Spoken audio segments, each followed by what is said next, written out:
Hi everybody, so I'm just going to quickly get myself ready here. I have a couple of videos that I wanted to film today, and so I thought I would do a get ready with me video and just kind of talk about things. I figured this would probably be the easiest way for me to talk about Charlie. Since I haven't talked about what happened.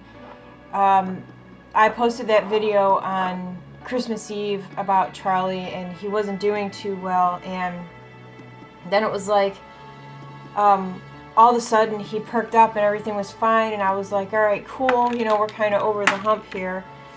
But then Friday, January 6th, I was getting ready for work, and when I woke up that morning, he was fine. He wasn't displaying any problems or, I mean, nothing. Like, he seemed totally fine. And then by the time I got around to starting to get myself ready for work, I noticed that he wasn't acting like he was when he first got up that morning. He was sort of, I don't know, he looked fatigued and like he was just tired, or he didn't feel very good. And the one thing about Charlie was that if he wasn't feeling good or if he had a stomach ache, he would kind of walk around with his ears back, sort of hunched a little bit. And in the last couple weeks since he had pancreatitis, I noticed it more than ever about how he is when he's not feeling good. So Friday I noticed in probably like around 4 o'clock that he was starting to tell me that he wasn't feeling good. So I finished getting ready for work, and at this point he was laying on my bed. He jumped off of my bed and he threw up on the floor. And again, Charlie wasn't that kind of dog. He wouldn't throw up in my room. You know, he would, if he ever didn't feel good, he would go out to the living room and run to the door right away so that he could go outside. Or he would at least throw up on the hard floor, you know, instead of on my carpet or even like on my bed. So he threw up on the floor. He went out here outside of my door and laid down, and he didn't move. He laid down about a half hour or so before it was time for me to go to work, and he didn't move the whole time, and I knew that he was not feeling very well. Now, I felt like it was kind of my fault because we weren't supposed to be giving him like any table scraps or anything like that. He was supposed to be on a low-fat diet. Well, I had some chicken, and I thought, it's chicken. You know, it was white meat, it wasn't fatty. And I was like, he'll be okay to eat this. So I gave him a little bit of chicken. I bought a rotisserie, and I had just a little bit left over on my plate, and so I gave it to him. So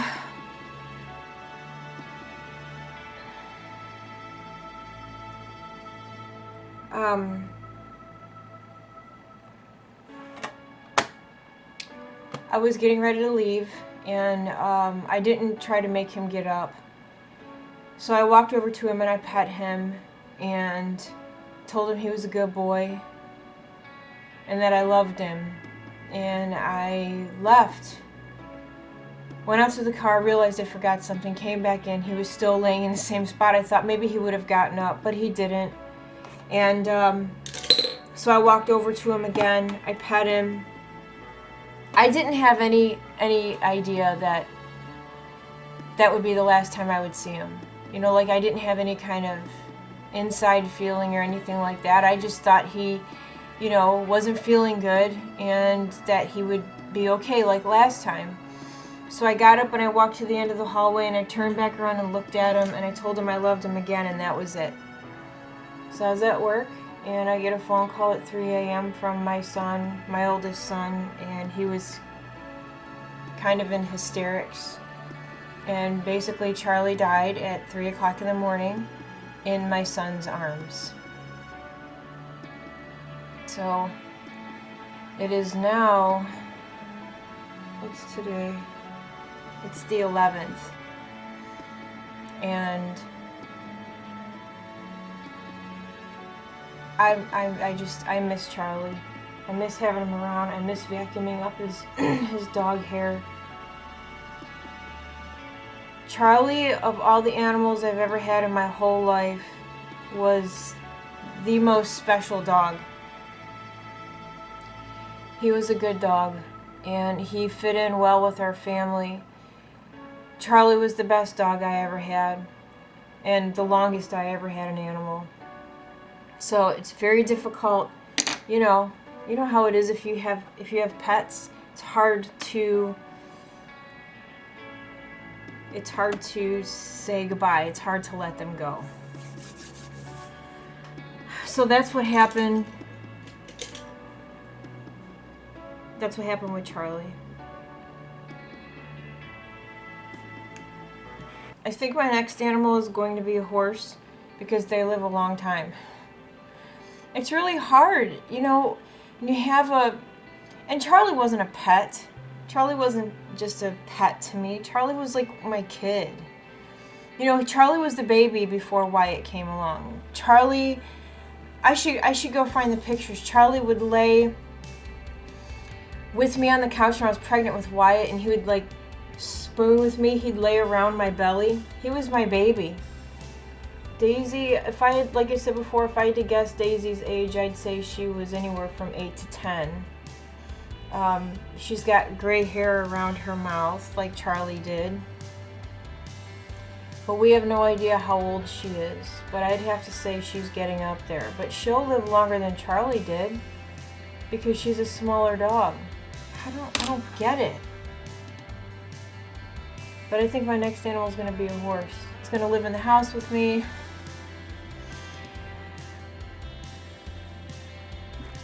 We won't have a barn. We'll just let the horse live in the house. Shelly, I'm moving in with you. I'll take care of the horses. I thought it was going to be a while before I could talk about Charlie, and I'm happy that I can get through it without crying. I was going to do like a separate video on it, but I figure if I'm doing my makeup and I'm talking about Charlie, if I start crying, then I, can fix it while I'm sitting here. How stupid is that? That sounds so dumb. He was a very good dog. He was my good boy. I guess I should tell you guys what I'm putting on my eyes, right?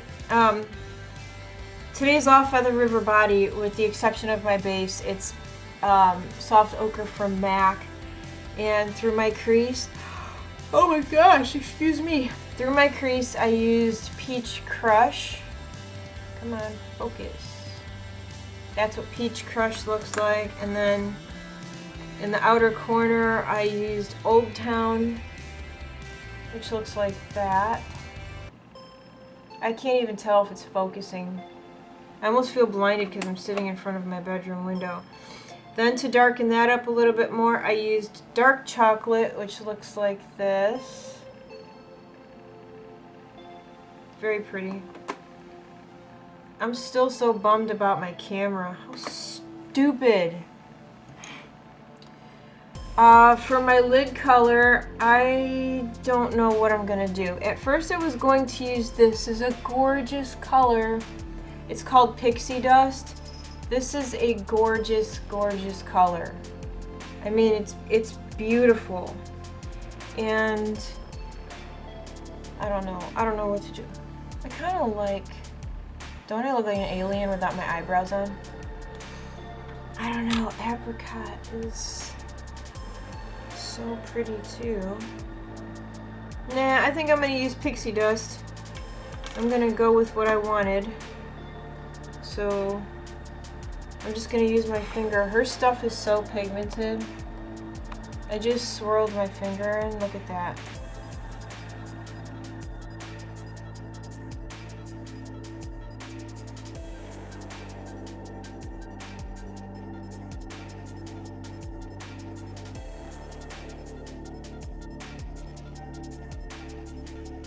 I'm just taking a little bit of Old Town, kind of blurring those edges there. Alright, you know what I decided to do? Because I went with warmer tones out here, I mean, I think it's pretty, but I don't feel like it's working. So I'm using this color here, it's called Apricot.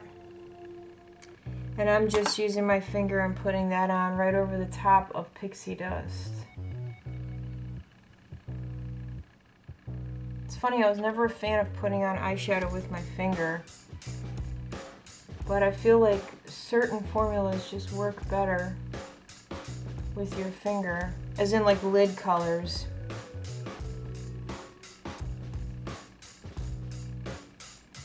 And now I'm just blurring those lines there. I think that's working a little bit better. I'm gonna do a wing, I think. Pulling out the old tape. So, how's everybody's new year been so far? How many of you have already accomplished something on your resolution list, or your goal list, as I like to call it? Because I hate saying resolution. It just feels so final. Resolution. I don't like to set myself up for failure. I know that sounds horrible, and that's why my husband calls me a pessimist. But I feel like I look at things a little bit more realistically. I don't look at things for how I want them to be. I look at things for how they are. You know, if I look outside and it looks like it's going to rain, I'm going to say, oh, the sky looks like it might rain today. I'm not going to look outside and go, oh, I don't think it's going to rain. I think it's going to be a beautiful sunny day and the clouds are going to part. Yeah, okay, whatever, maybe. But to me, it looks like it's going to rain. That doesn't make me a pessimist. I'm just looking at the situation for what it is. My husband, though, he likes to say I'm pessimistic, but I don't think I am. I think I just look at situations realistically. I don't know. Maybe that is being pessimistic. What do you guys think? Anyway, I don't like to set myself up. And I feel like if I say I'm making a New Year's resolution and I don't stick with it, then, you know, the last thing I want to do is make myself feel like a failure. And it's not to say that you would be a failure if you didn't stick with your resolutions, but that's how I personally would feel. Like I let myself down. That might sound really stupid, I don't know. But that's why I don't like to make New Year's resolutions. I noticed a lot of people this year kind of like vetoed the idea of making a New Year's resolution. I just feel like you should just live your life and do what you want to do. You know, it's good to have goals and things to look forward to. It's good to challenge yourself. But I feel like saying this year I'm gonna write I'm gonna write my memoirs, and you know, you go the entire year and December 30th rolls around and you've written one sentence, you know, then you're like, oh man, what did I do this year? You know, what's the point? Oh, I already screwed that up. How do you screw up winged eyeliner with tape on your eye? You know, it's getting harder and harder to do winged liner because my eyelids are becoming more crepey. So, you know, like when you're young and you put winged eyeliner on and you make that line, it's nice and clean and crisp. But when you start getting older like me and you put winged eyeliner on, it looks a little bumpy and skippy because, you know, you draw that line on and it looks great. And then when the skin settles, you know, and it sort of retracts a little bit, you got that sort of like bumpy line there. Yeah. That's annoying. So it does take me a little while to do this because I have to go in and smooth out the bumps. And what I do for that is I just kind of will go in and press right over the edges where it's a little bumpy. And then a lot of times too, what I'll do is I'll go in with a black eyeshadow and just press it in over the top. Uh-oh. My tape moved. That's another thing too. If you're going to use tape, don't take it on and off a million times because then it won't stick. And then this will happen. For my older friends out there, do you feel like you have one eyelid that's crepier than the other? I feel like my left eyelid is much crepier than my right eyelid because I can go on with the eyeliner, put it on, and I don't usually get as many of those sort of like bumpy skip lines as I do on my left eye. I don't get it. I had the most productive day yesterday, you guys, I mean, the most productive day. I cleaned like crazy. I got rid of a bunch of clothes. I organized. Yesterday was an awesome day. I thought about vlogging, but I was like, if I vlog, I'm not going to get as much done because I'm going to want to talk. So I didn't vlog it. But I accomplished so much yesterday. It was awesome. Don't you love it when you just have those really productive days where you get everything done? I gotta move my mirror over because I just realized I'm struggling a tad here. That wing is also a tad bit long.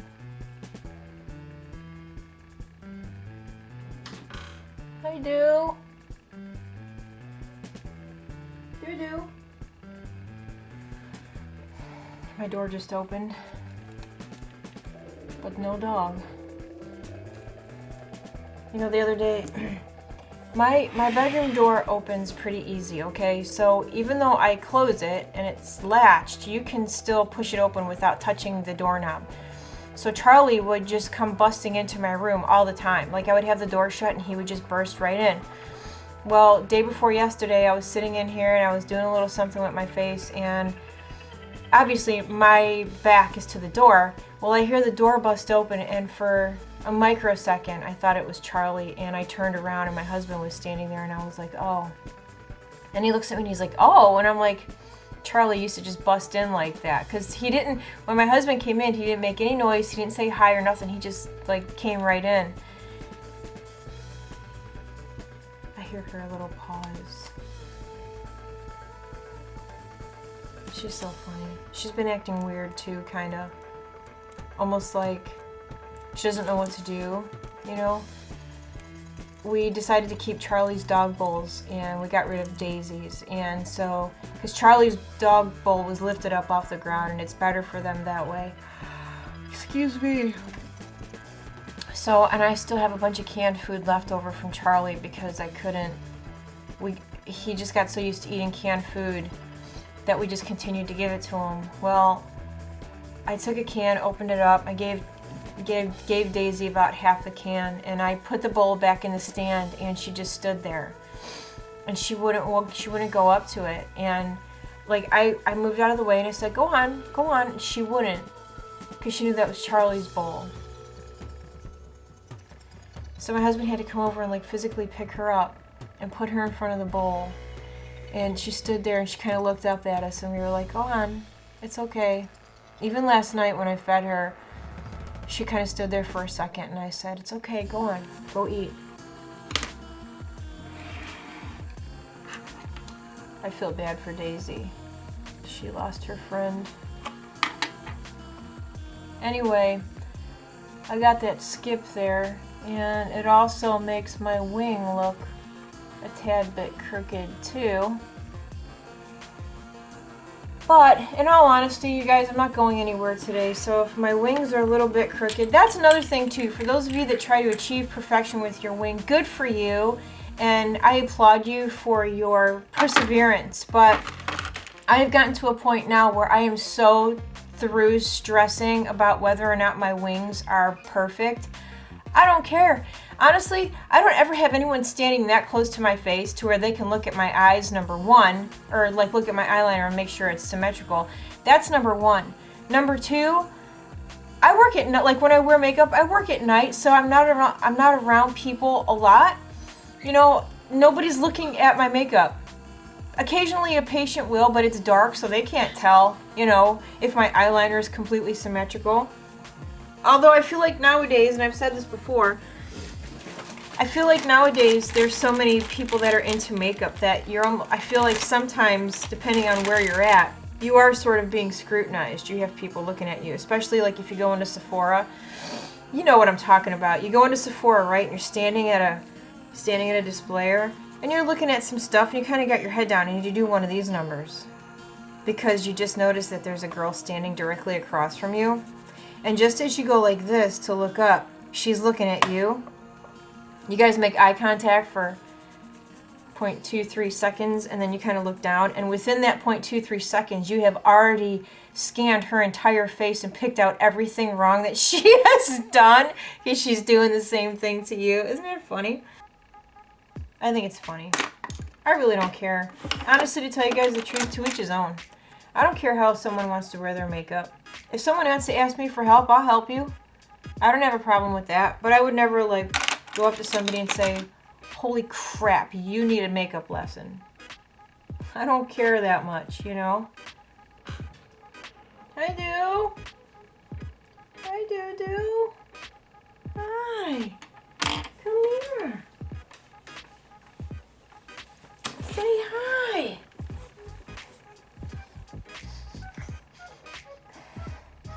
Why do you smell like candy?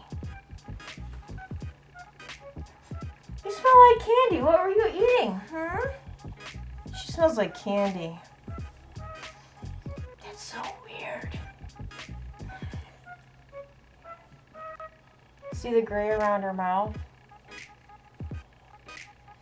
You want down? Come on. Probably like 8, right? 8 or 9, something like that. I don't know why I'm obsessed with this brush. Doesn't it look like a paintbrush?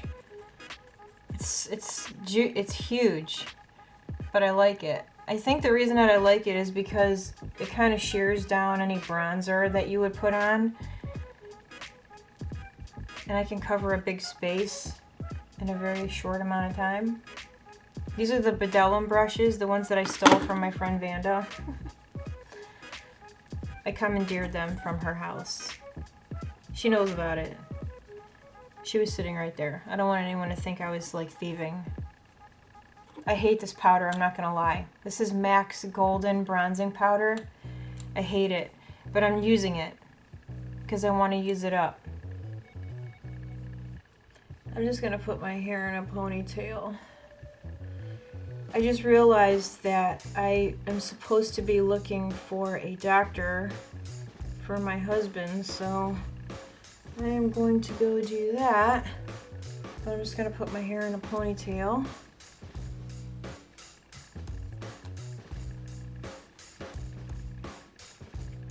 How the heck do you look for a doctor? It's the weirdest thing. What are you doing today? Oh, I'm gonna go look for a doctor. Alright, so that's it, I'm done. This is I'm staying at home, being lazy, not doing anything. Actually, that's a lie. I've got stuff to do, but whatever. So, zoom in on the eyeballs here. I think it's pretty. I like it. No lip, because, I mean, I'm not a lipstick person anyway, but I mean, I'm at home, so I'm not gonna put on any lipstick, right? What's the point? But if you were going to wear lipstick with this, you know, something wine colored would be really pretty, burgundy. You could even do a nude lip if you wanted to, but I don't know. Actually, you know what I'm going to do? There, I'm standing away from the very bright window so you guys can see my eyeballs. I think it's pretty. I like it. I really like that brand, that Feather River Body brand. If you still haven't tried it, just order a couple. You know, a couple eyeshadows and give it a try. I don't think you guys will be disappointed. So anyway, all right, I'm done. I'm going to go. I got some stuff to do. So, all right, you guys, thanks so much for hanging out with me. Also, I wanted to say thank you to everybody for all of your concern and the wonderful comments about Charlie. If you're not friends with me on Instagram, I know this is the first you're hearing about what happened with him. A lot of you are friends with me on Instagram, so you knew the other day when it happened. So, but I just, I appreciate it, and I appreciate all of you, and it makes me feel good that I have people that are there for me. So, all right, that's it. I'm gonna go. Thank you guys so much for watching. Have a great day, and I'll see you soon. Bye.